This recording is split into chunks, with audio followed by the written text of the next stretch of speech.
Alô pessoal, direto ao ponto aqui.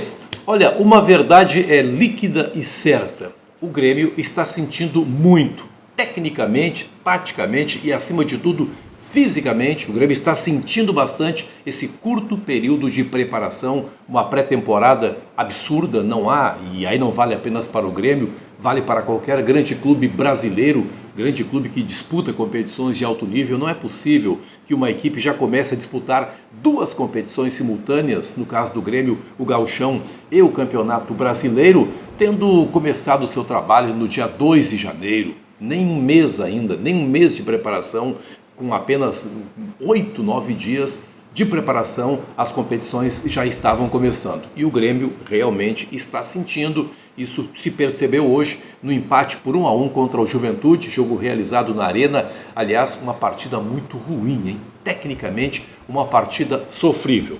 Então essa é uma verdade, líquida e certa, o Grêmio está sofrendo bastante. Mas há uma outra verdade, líquida e certa, que é bastante preocupante. E você sabe que verdade é essa. O Grêmio não tem tempo. O Campeonato Brasileiro, principalmente, não vai esperar por ninguém. Não vai esperar pelo Grêmio. Então, bem preparado ou mal preparado, o Grêmio vai ter que dar uma resposta melhor na duríssima partida da quarta-feira, 9h30 contra o Botafogo na Arena. Botafogo que no meio da semana fez 4-0 no Cruzeiro do técnico Tite. Então, de algum jeito, o Grêmio vai ter que se superar sob pena de começar já a passar uma imagem de intranquilidade para seu torcedor nesse começo de Campeonato Brasileiro. É injusto? Claro que é injusto, mas a regra está valendo para todos. O Grêmio vai ter que dar um jeito, o Campeonato Brasileiro não vai esperar ninguém. Técnico Luiz Castro foi bastante honesto na sua entrevista. O Grêmio não é ainda um time confiável. Ele disse que a confiança só vem a partir de vitórias. E o Grêmio não ganhou hoje, deixou escapar uma vitória no final, marcou um golaço com o Monsalve, que voltou depois de algum tempo, mas não soube sustentar o resultado à equipe do Grêmio. Então já são 3 partidas sem vitória, 2 derrotas, Grenal e Fluminense, e hoje empate contra a equipe do Juventude. Então, de acordo com Luiz Castro, é até compreensível que os torcedores estejam desconfiados em relação ao potencial do time. Mas ele disse que isso é normal, né? Porque o time ainda está em pré-temporada. Eu lembro da entrevista de apresentação do técnico em que ele dizia que uma pré-temporada ideal tem que ter pelo menos uns 30 dias. A do Grêmio teve 8 dias.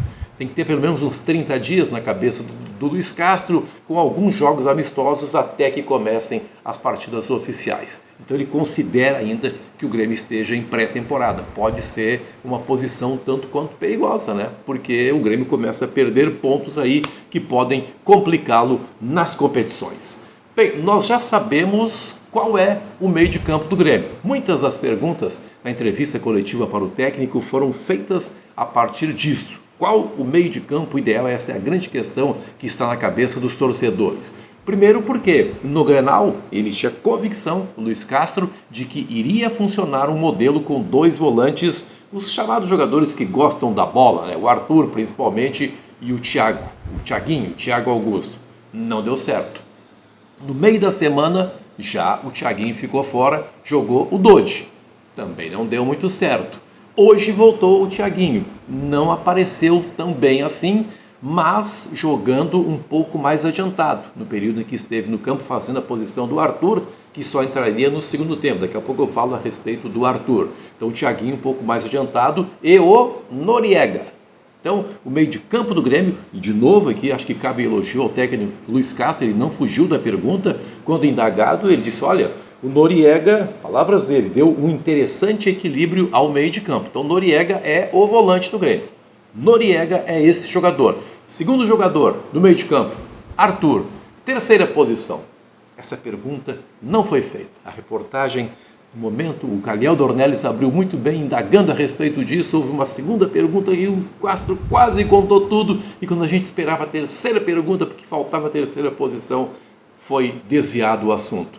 Bruno Soares, comentarista da Rádio Bandeirantes, comentou o jogo hoje, acha que essa terceira posição será do Edenilson, porque o Edenilson foi elogiado pelo Luiz Castro, apesar da derrota para o Fluminense. O Bruno se se baseia nas palavras do técnico, que diz que pelo menos 2 jogadores precisam ter mais capacidade de marcação. Então, seriam esses jogadores, o Noriega e o Edenilson.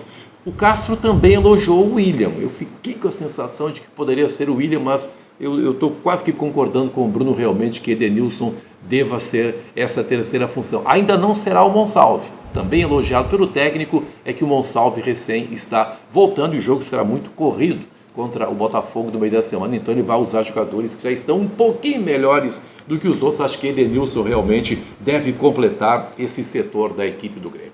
Tem mais coisa para falar aqui, mas antes, estou dizendo que falo para você em nome do Frigorífico Borussia, produtos de qualidade, produtos feitos pela nossa gente.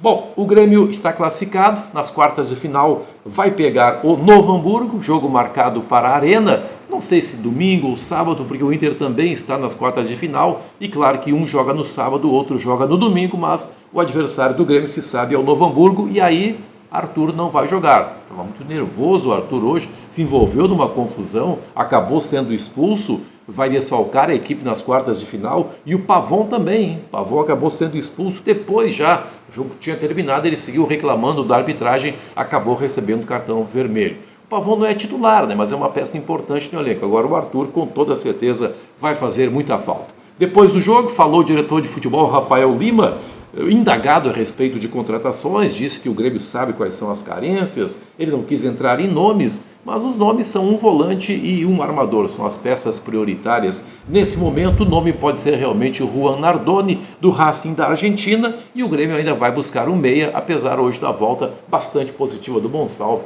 que fez um golaço. Ok, pessoal? Muito obrigado pelo seu carinho com esse canal. Vai aqui embaixo, botãozinho na inscrição, localizou aí? Clique em cima. Clicou? Tá inscrito. Beleza, né? Muito obrigado. Tchau, tchau.